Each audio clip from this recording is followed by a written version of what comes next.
Welcome to Deep Roots, Open Skies, a podcast dedicated to exploring the defining moments that shape our lives. I'm your host, Lykesia.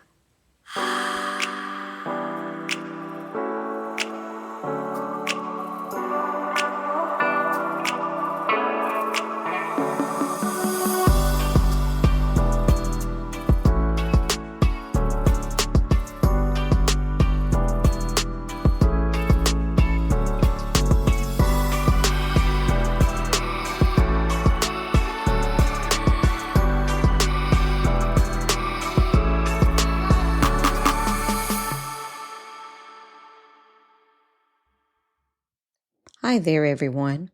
Welcome again to Deep Roots, Open Skies. I'm your host, Lykesia, and today we're talking about the wild, weird, and sometimes wacky world of marriage.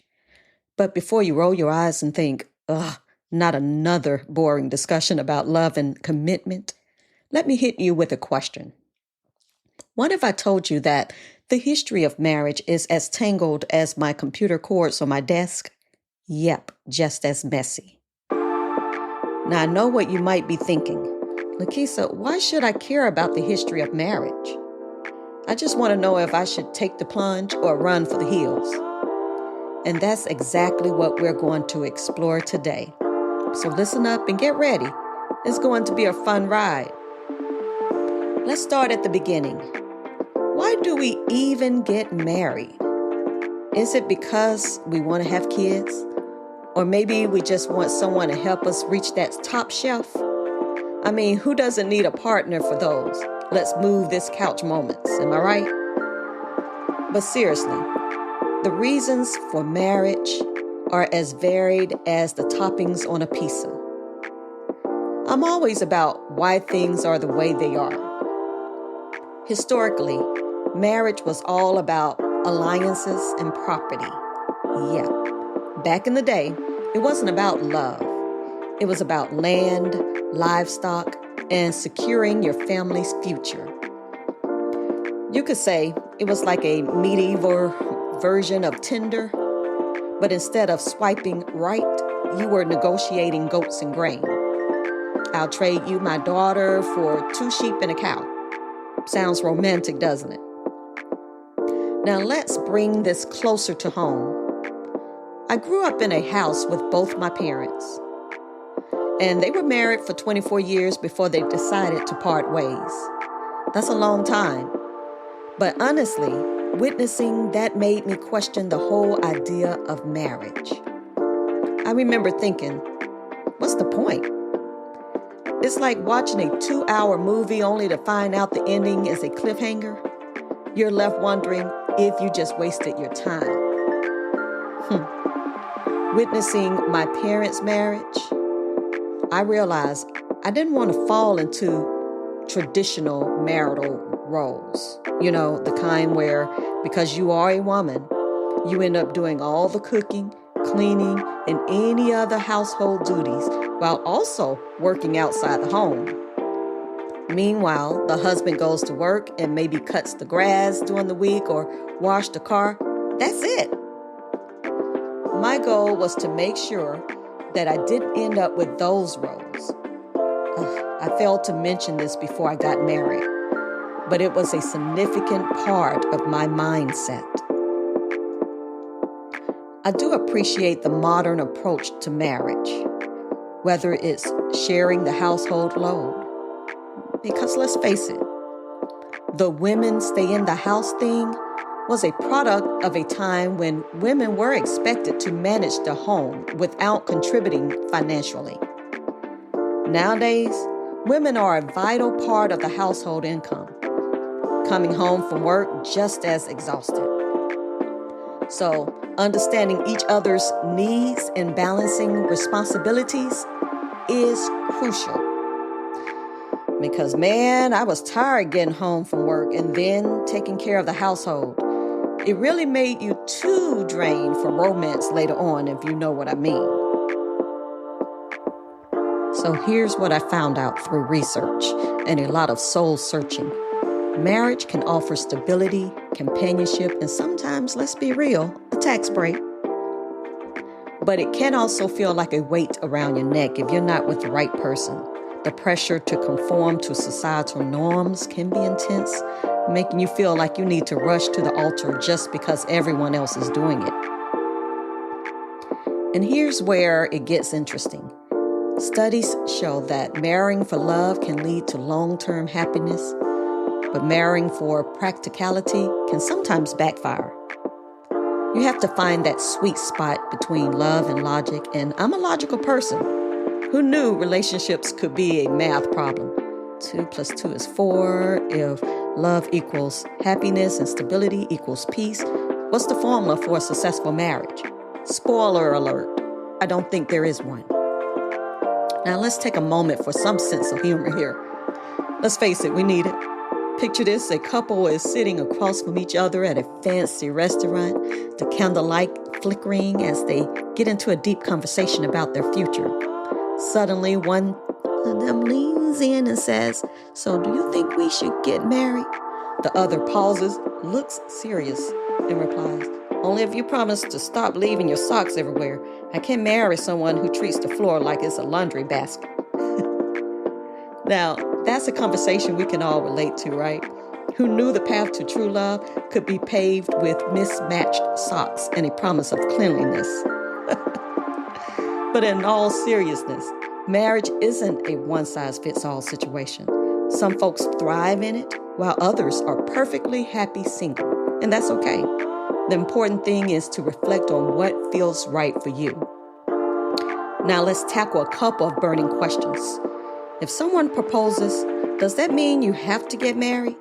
And are women especially taught that they must have marriage to feel fulfilled? So let's start with proposals. Think about this. You're out at a romantic dinner, the lights are dimmed, and suddenly there's a ring presented like it's the Holy Grail. In that moment, it can feel like the world is watching. And you might think, oh man, I might say yes. But here's the deal. Just because someone pops the question doesn't mean you have to say yes right away.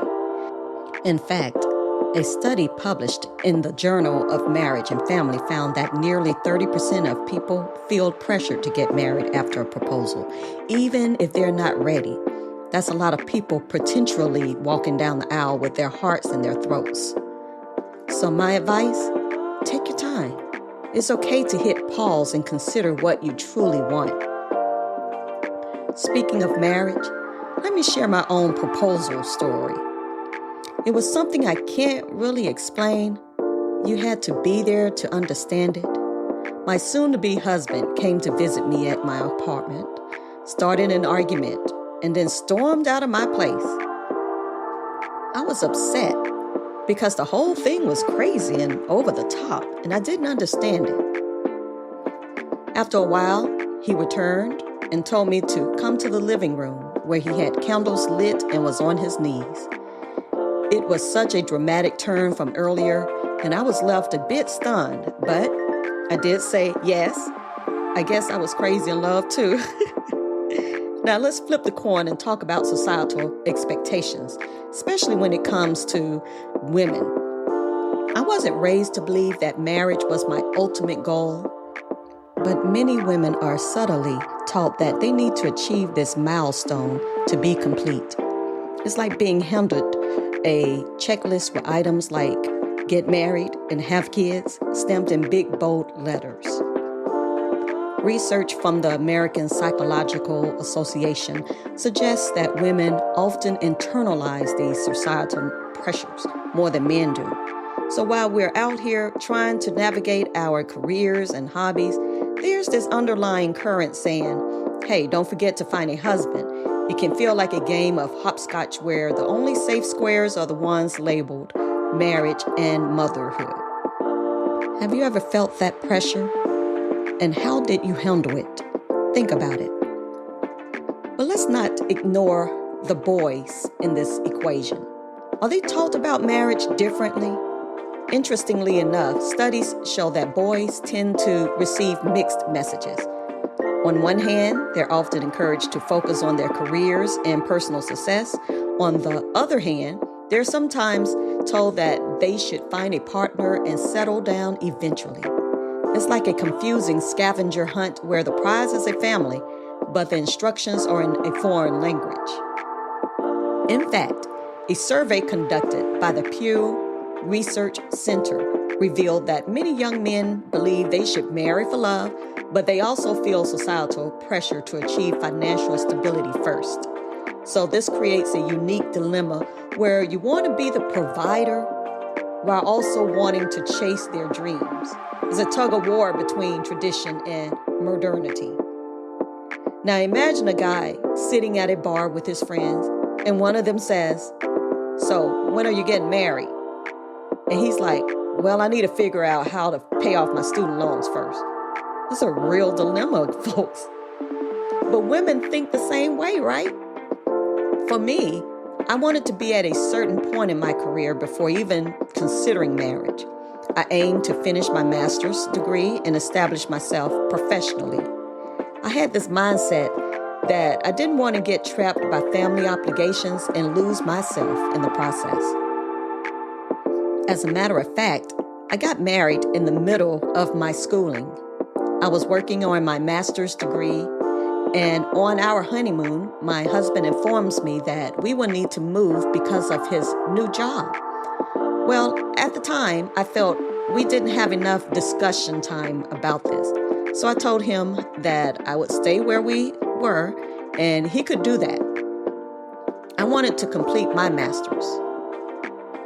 Isn't it essential to find a partner who shares your vision and supports you in that direction? It makes the journey so much smoother and helps ensure you don't lose yourself along the way. Let's not forget the impact of social media. With engagement announcements popping up like confetti, it can feel like everyone is getting married except you. This leads to feelings of inadequacy, especially for women who might feel the societal clock ticking. The pressure can be intense, but it's essential to remember that everyone's timeline is different.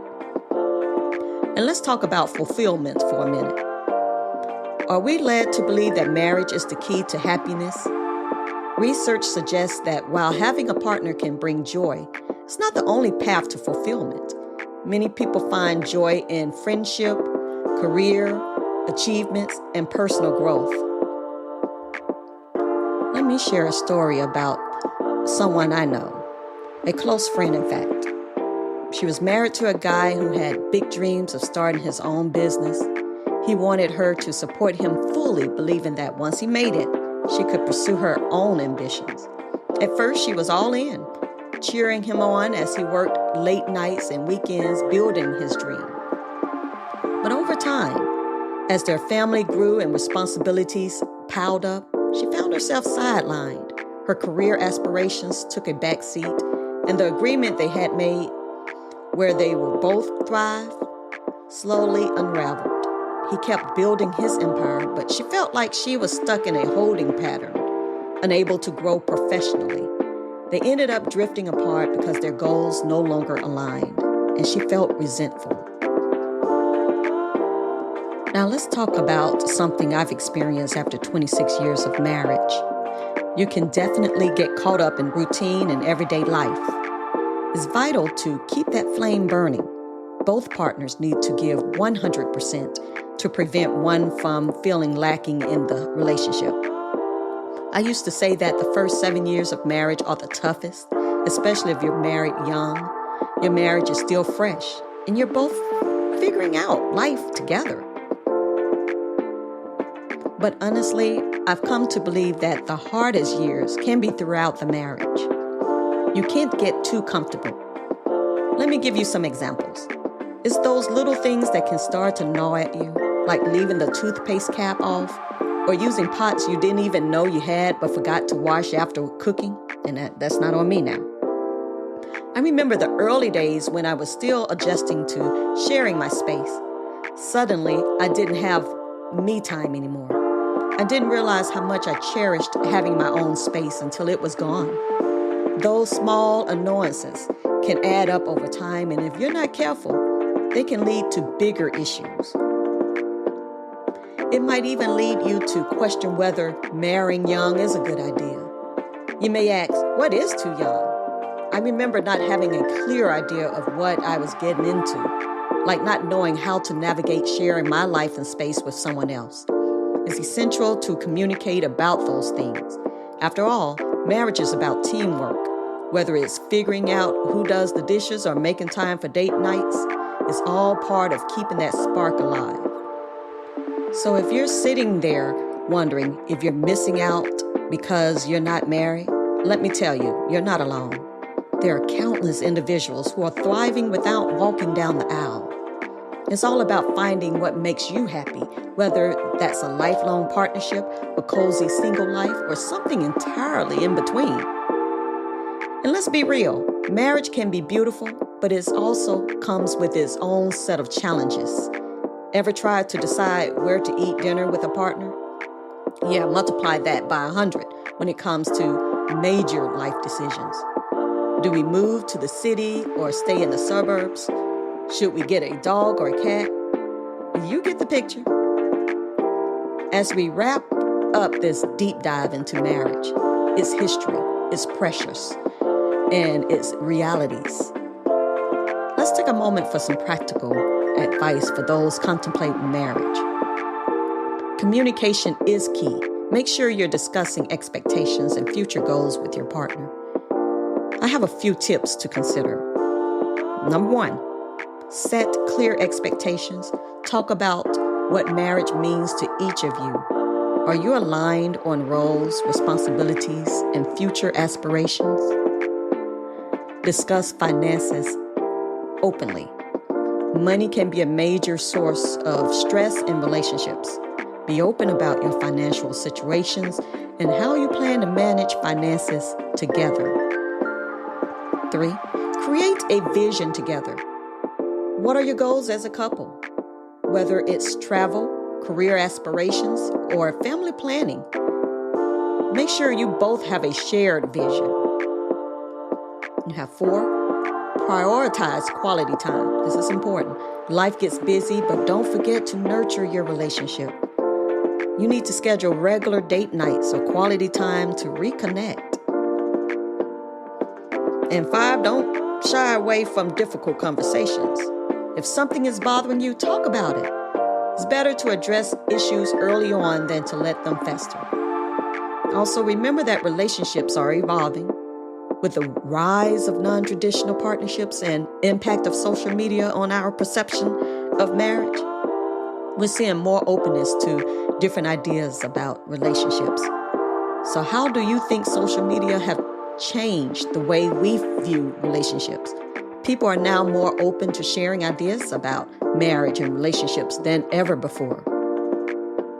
Remember that whether you choose to marry, stay single, or take your sweet time deciding your path is valid.